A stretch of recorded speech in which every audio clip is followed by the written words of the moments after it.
I went back to my home where I was a child. And went through the playing that I'm going to provide you. Is this okay if I use those? Yeah. If I can get them covered? Yeah. And maybe it would work maybe if I did it like this. Perfect. Is that okay? All right.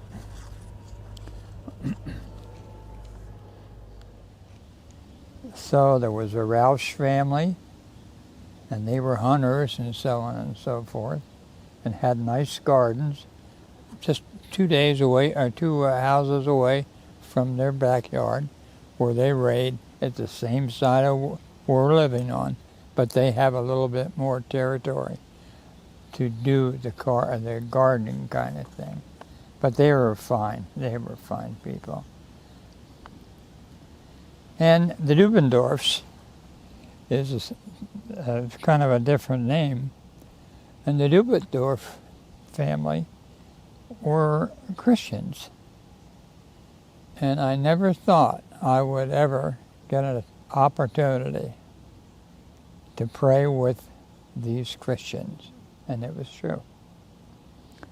Sammy and I were the same age, and a couple of houses apart on the same side of the street. He and I were the only ones that age, so we did some things we did, but not many. The one thing I'll never forget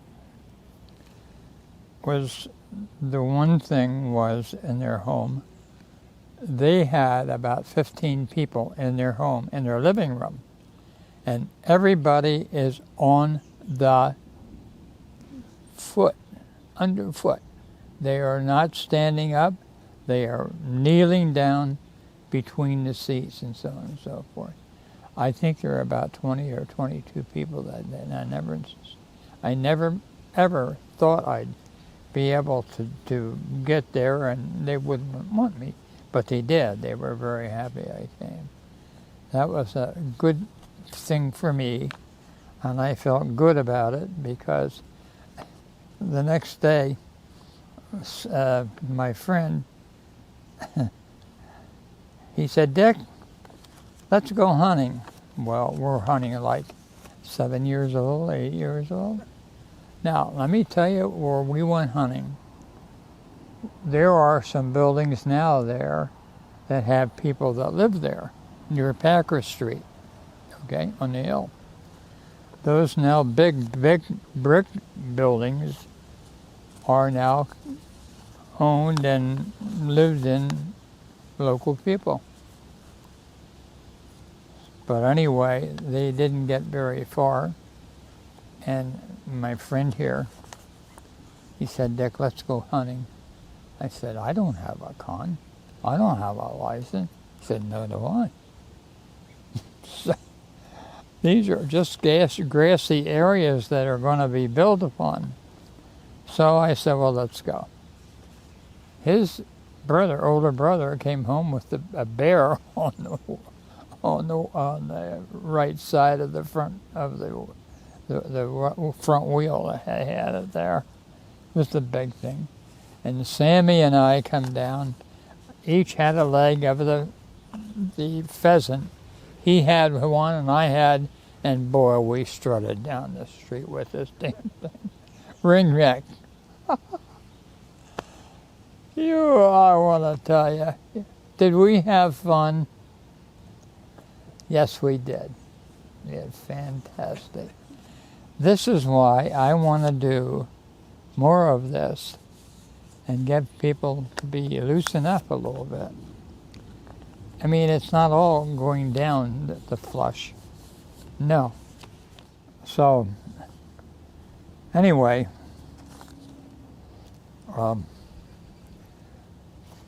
what I want to do, I would like to have people understand one another. It'd be a great thing, and it's a real charge. It is a real charge to pull that off.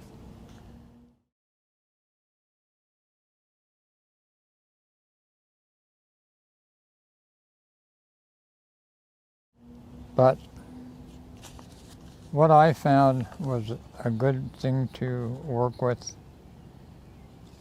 is to have people in the family you want to make inroads with, would be this way they say it. And we'd, be very kind about it and not pushy. And I know those people that well. And being 7 years old, you don't get pushed around very much. You remember that. But the first group, the Dubendorfs to the Eisters, the guy that was really small, they all had homes, which was wonderful. On the other side of the street, we had a Campbell group. That was a common name in Sunbury.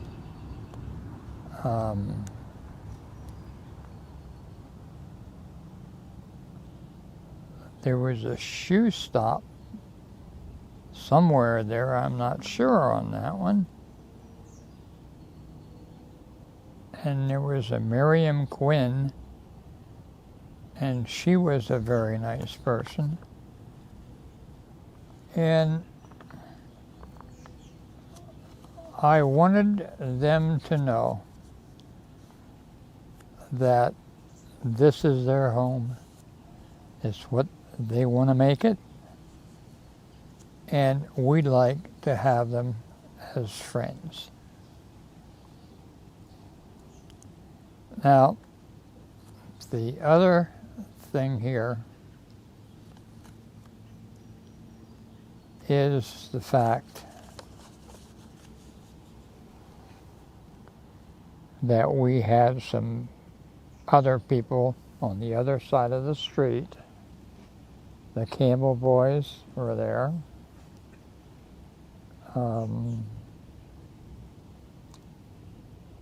The shoe shop, there was a shoe shop there.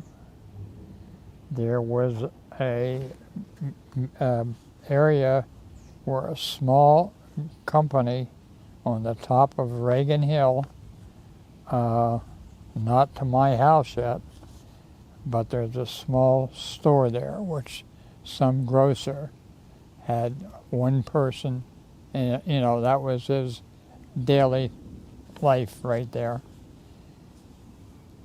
Miriam Quinn, she was a very nice lady, and she had, I think, one daughter, and that's all she had. I think she was married for a while, but then not.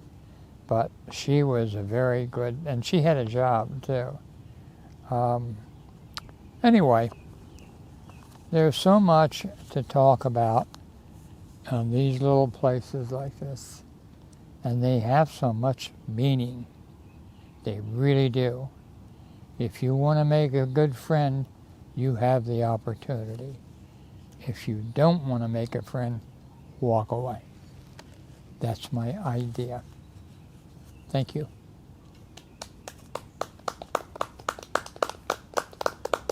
Will that work okay?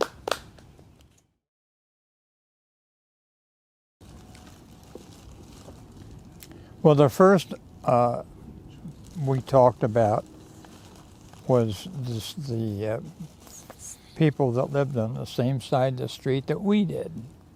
Same thing. And it was the first man I talked to that was right along an alley near the St. Church alley. And I happened to see him, and he was only about 5'2" high. And he was a piece of paper, as far as I could see, I think the wind would blow him over. But I never told him that. And I watched him, and I was a walker making the noise with my feet, but he had the cane, the stick, as they do, because that sound of that thing, he knew he was on the trail or he was off the trail. That was the first thing I had with him. And that also brought a lot of people who had things that they had to have repaired, wooden things. He'd take it in, come back, and this poor guy put this thing together enough to eat, and, you know, God bless him. And he had to be 80 when he died. As a kid, I was really remarked about these things. That's why I don't mind doing it. The Eister family, the E-I-S-T-E-R family, where they weren't really the same family as ours, but it's the same name. Just a couple of vowels are moved around. The first Eisters, the husband was a carpenter. I mean, he was a good one. And it was big stuff he was doing. He had 2 daughters and a wife. And they were always wonderful people with us. We liked each other, which was good. The Georges family is the one that had the children that lost a couple children. It was a terrible. I felt awfully bad. They were giving me an opportunity to join their family, and I loved it. And they loved it because I did stuff to make them laugh. That was the bottom line. And they never kicked me out. They always wanted me back. You're going to come over tonight? And I can't. Mom wants me, you know. But more than that. So we're at my house now. And we had a Beechel family that they were hauling a lot of fuel for heat. And they were right next to us, and they were fine people. There were just one after one. The Roush family had a couple boys there. They had wonderful places in their yard that they could bring this cabbage and that, you know, just all fresh fruits and things like that. And they were always friendly. And then the Dubendorfs. And that one blew my mind. But then my friend with Dubendorf, we brought a pheasant home, so what can you say? One leg and I had a leg. Both of us had a leg. We got a bird. His brother, his older brother, got this God-forgotten thing hanging on the front fender. I mean, I'm not kidding, a bear. I walked around it. I don't know just about this guy. That was basically what I wanted to start now. There was a man across the street, big, husky guy. I mean, you wouldn't want to tease him because you'd be tin can rolled over or something.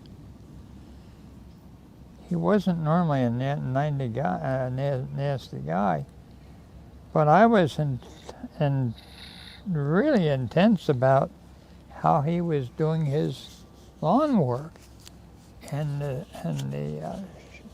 shaping of the plants and whatever it was he was doing. And every day I would be in that front lawn. Now my mother said, Dick, you cannot cross Reagan Street because of the ambulances. And when they come through here, they come through a big high to get to the hospital. So, okay, Mom, I will listen. I did. But he became more of a friend than I ever thought. He would watch me, and he would watch me to see how long I was going to stay. And this was day after day.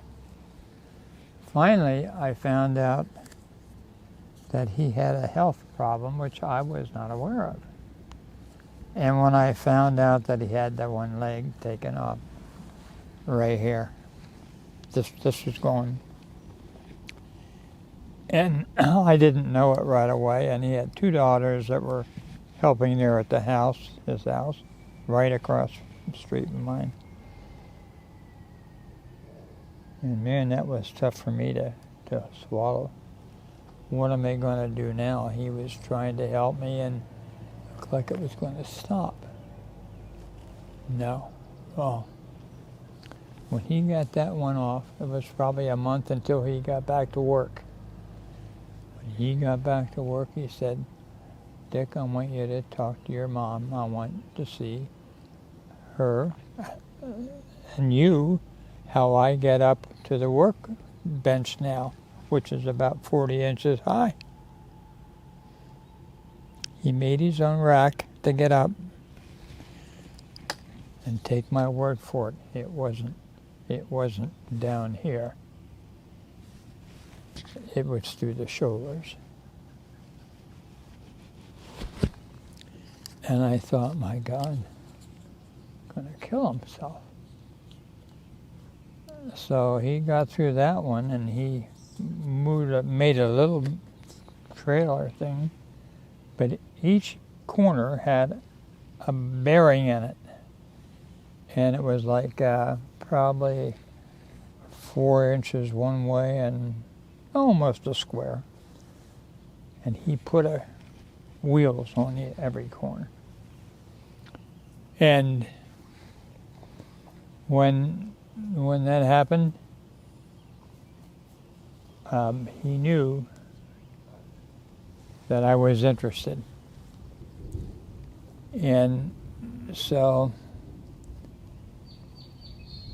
I didn't know quite what to say, because here's a man that only has the one leg now. So 2 months after that, the second leg came off. Now, I would like you to would have seen what I saw. His care of the plants, I've never seen any better person. I'm not kidding. Including me. I was pretty good. He was great. So anyway, we had some very nice feelings about each other, because I'm watching to learn, and he's showing me how he does it, and when it's done, it's professional. There is no doubt about it. And this is all young age. So I really wrapped that man with my arms and my love about him, because he pulled me up to something that I didn't think I'd ever agree to do. Yeah. End of story. Yeah. That was heavy-duty stuff for me. And as a child, man. But I had a friend. I knew that. Yeah. And when he passed away, we provided some flowers and things like that. We missed him, because when I got a little bit older and looked at the place and thought, oh God, it's too bad he's not here, that kind of thing. It was true. But he had a good heart. He didn't have the legs anymore, but he had the heart that didn't quit until he died. Yeah. Amen. Yeah. Okay. Very cool. Well, it was true, and I couldn't wait to tell somebody. This had been going on for a couple of years, but I never let it go because I was so intense with it, and it was the right thing to do. He did so many nice things and taught me so many things that it's just unbelievable. Yes. If you had more people doing things like that for other people too, that would be a great honor. Yeah. So, Dad, where do you think these shoes came from? You have any Let me idea? see. Well, I bought stuff like this. Uh-huh. Here.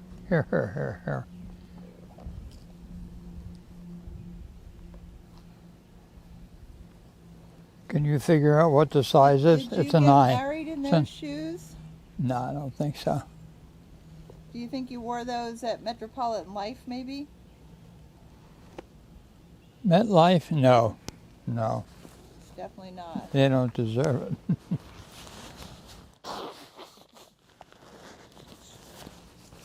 But I think I saw a couple photographs with you wearing those shoes, maybe at...